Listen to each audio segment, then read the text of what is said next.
78वां जो स्वाधीनता दिवस है वो मैं गरीब का स्वाधीनता दिवस कहूंगा, क्योंकि जब से मोदी जी आए भारत में 2014 से, तब से उन्होंने गरीब को स्वायत्तता, पहचान और सम्मान दिया है।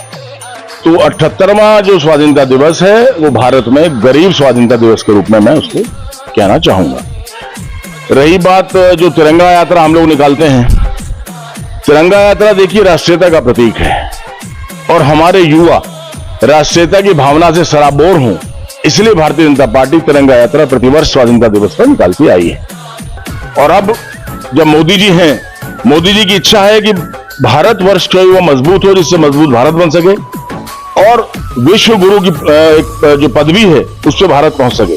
तो मैं उम्मीद करता हूं कि इन आने वाले 5 साल में जो तीसरी टर्म भारतीय जनता पार्टी की है और मोदी जी को तीसरा अवसर भारत की महान जनता ने दिया प्रधानमंत्री बनने का, भारत को सुपर पावर या विश्व गुरु मोदी जी बना करके रहेंगे।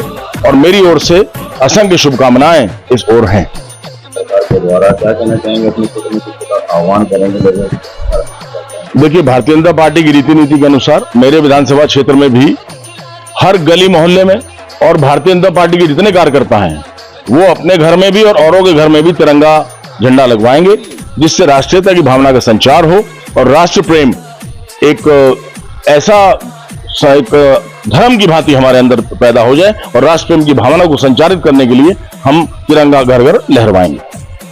वर्ष का जो है, देखिए बड़ी खुशी की बात है, सन 1796 में बैरन पेरी डी कुबर्टन ने सबसे पहला ओलंपिक खेल आयोजित कराया था।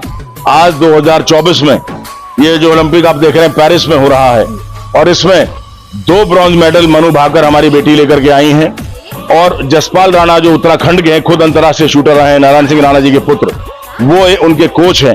तो द्रोणाचार्य बनकर के उन्होंने अर्जुन को ट्रेन किया और 2 मेडल भारत के लिए ओलंपिक के लाए हैं। मैं देवभूमि वासियों को बहुत शुभकामनाएं देना चाहूंगा। हमारा लक्ष्य सेन भी बैडमिंटन में बहुत अच्छा खेला है, हमें राइफल शूटिंग में भी 1 ब्रॉन्ज मेडल मिला है। अब कुश्ती में भी हमें सिल्वर या गोल्ड मेडल मिलेगा विनेश फोगाट द्वारा, और मेडल भी मिलेंगे। और जो हमारा नीरज चोपड़ा जेवलिन थ्रोअर है, विश्व विख्यात वर्ल्ड चैंपियन, मुझे पूरी उम्मीद है कि गोल्ड मेडल नीरज आज लेकर के भारतवर्ष के लिए आएंगे। मेरी पूरी शुभकामनाएं हैं भारतवर्ष का परचम लहराने के लिए। जय हिंद, जय उत्तराखंड। हम एक मैच्योर्ड इंसान है, एटीट्यूड उनके अंदर बिल्कुल नहीं, घमंडी नहीं है, क्योंकि वो हाईली एजुकेटेड है। उन्होंने मंच से कहा कि मैं MBA क्वालिफाइड हूं और कई विषयों का मुझे ज्ञान है, शरीर से भी मजबूत है। तो मुझे अपना प्रतिबिंब उनके अंदर दिखाई दिया कि विद्वान के साथ साथ बलवान भी हैं। मैं तो किसान भी हूं और एक नेता नौजवान भी हूं। जॉन के अंदर जो मैंने देखा कि उनमें भी एक मल्टीफेरियस पर्सनैलिटी है, उनका जो एक व्यक्तित्व है वो बहुआयामी व्यक्तित्व है। उस बंदे ने मेहनत की है, त्याग की है, तपस्या किया है, तब वो इस स्तर पे पहुंचा है कि और फिल्म एक्टर्स से बिल्कुल अलग है और सुपरस्टार्स की तरह एटीट्यूड नहीं है, घमंड नहीं है और उसको पता है कि मनुष्य की जिंदगी क्या होती है, असलियत से वाकिफ है। इसलिए मैंने जॉन का सम्मान किया, जॉन ने मेरा सम्मान किया। मुझे ना जानते हुए भी मंच से वो मेरी तरफ मुखातिब हो रहे थे, बार बार मैं देख रहा था। 85% निगाहें उनकी मेरी तरफ थी। उन्होंने कहा कि आप अच्छे लगे हैं और हम आपके क्षेत्र में भी आना चाहेंगे।